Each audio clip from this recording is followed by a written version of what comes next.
are educated in our public schools. As a taxpayer in North Carolina, I know that our public schools are a great value. I know they make a huge difference in our communities, and I know that public schools matter.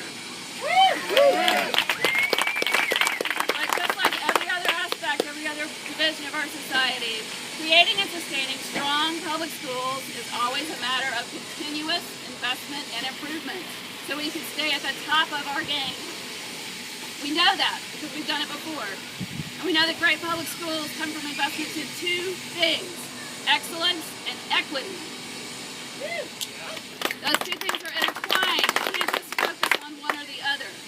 Public education is not just about my kid doing well, it's about all kids doing well. What's happening right now in Raleigh is they're minimizing our investment in public ed, and they're damaging both our excellence and our equity. The number of students in North Carolina public schools is growing. Money for classroom resources. We're talking about things like textbooks, basic supplies, materials. It continues to decline. I want to know how our children can be properly taught when their teachers don't have the classroom tools they need to be effective. And how will any child get individual attention if lawmakers lift the cap on class size?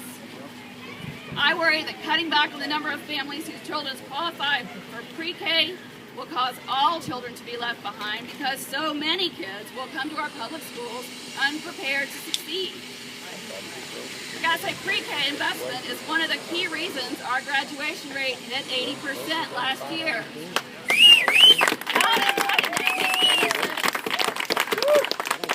I worry about the loss of teaching assistants in the early grades because what's going to happen is some kids are going to miss that critical milestone of reading by third grade. And we all know that if you miss that milestone, you're faced with a lifetime of playing catch-up, missed opportunities, and it is a hard uphill battle. I worry that programs in North Carolina like personal education plans are going to be stricken from the law books and cause at-risk kids to stay at risk always. And I really worry that trying to blame our teachers, who are already paid $10,000 less than the national average, misses the root cause of our problems. It also demoralizes the very people who make such a huge difference in the lives of our kids.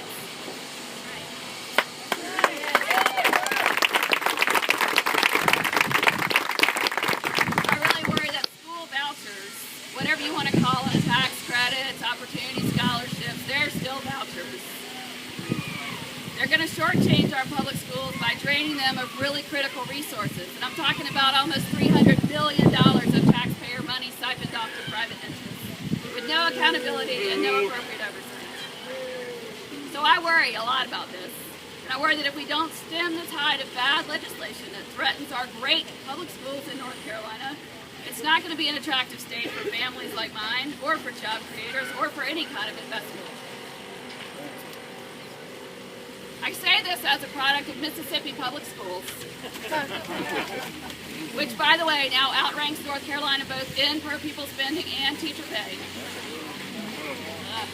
But people in North Carolina, we know what excellence looks like.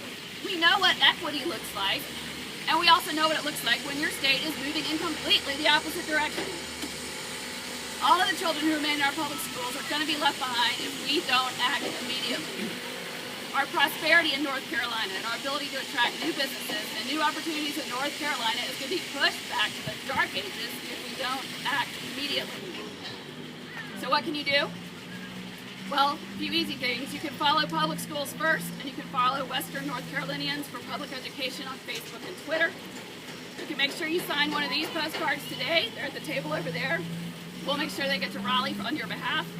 And most importantly, you can call, email, and write the lawmakers who represent you and let them know now, today, that public schools matter.